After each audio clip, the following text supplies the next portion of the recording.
Hello. Okay, it has been a minute since I have posted anything over here. Let's change that. If you're new here, my name is Sarah. I like to talk about books, and the month of April is National Poetry Month, and I have had certain poetry collections on my TBR for a very long time at this point. So I wanted to make an effort this month to read those poetry collections, and I'm so glad that I did because honestly, I have found some of my favorite authors of all time from doing this. So I want to share my favorites with you from what I read this month. And I also want to share some tips for people who might also be newer to poetry like I was, like I am, honestly. And my number one tip is read poetry collections via audiobooks, because one of the biggest issues that I have in getting into poetry is that the cadence is often not what it should be when I'm reading it just on a page. It's often not the same cadence that the author would read it as in the audiobook, and it makes such a huge difference. So I highly, highly, highly, highly recommend to get into poetry via audiobooks. It is a game changer, okay? Just trust me on this one.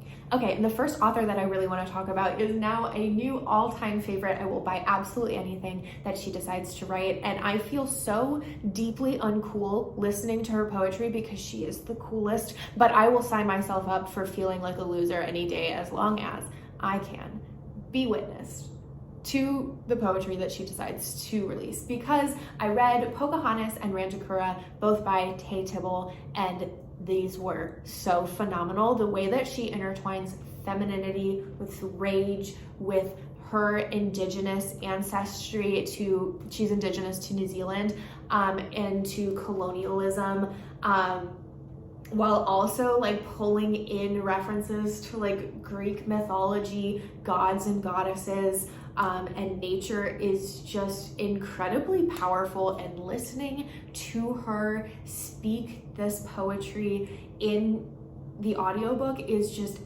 it's such a deeply cool experience. Again, I feel like a loser listening to it, but in the best way. So I read Rangikura first, and then I got into Poūkahangatus, and I just kept like writing my thoughts down in a notes app as I was going through these, and I kept having to like pause because every time I'd like take a moment to write something down, I'd hear something else and I'd be like, oh, okay, wait, no, that's like a whole other thing that I need to dissect. So I'm gonna be buying physical copies of these so that I can fully immerse myself in them the way that I want to. But here are just a few of like the quotes that stood out the most to me that I have continued to think about since reading them. Okay, are you ready?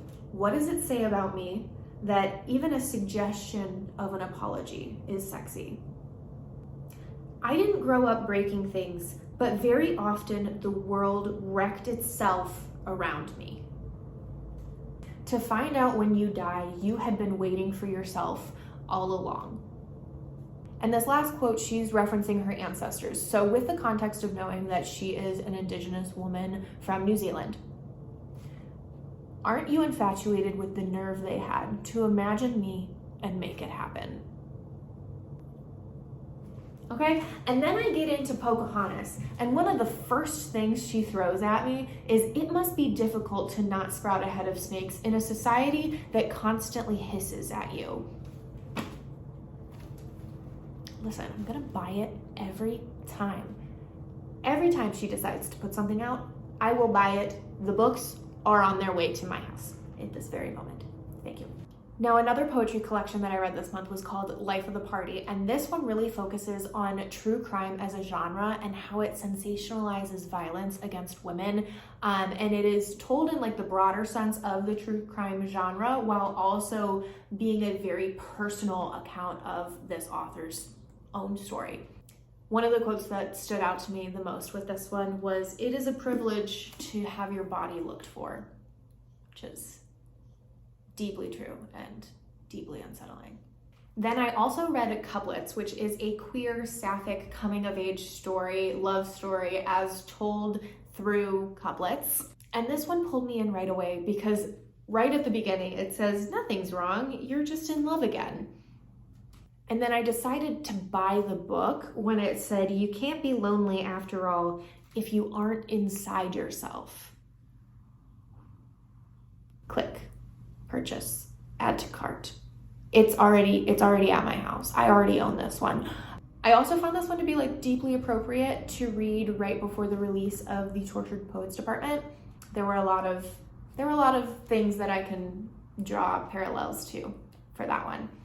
And then the last one that I absolutely loved. This is one that I did not listen to the audio for, but I will be picking up as soon as I possibly can because that would be the baby. Okay, baby's crying. I will be back, and if I'm in a different outfit, it's because it's been some time, okay?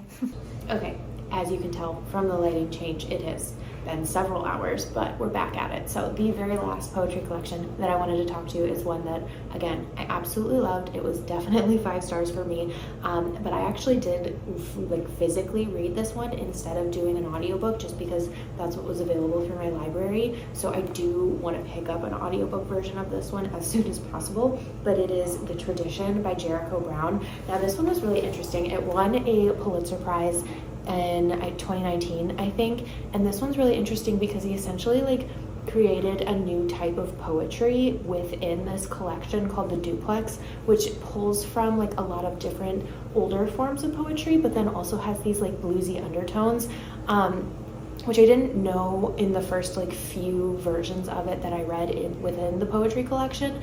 And then when I Googled it, I was like, oh, this is really cool. I didn't realize that people could still be like so inventive with poetry, and I just think that's so cool.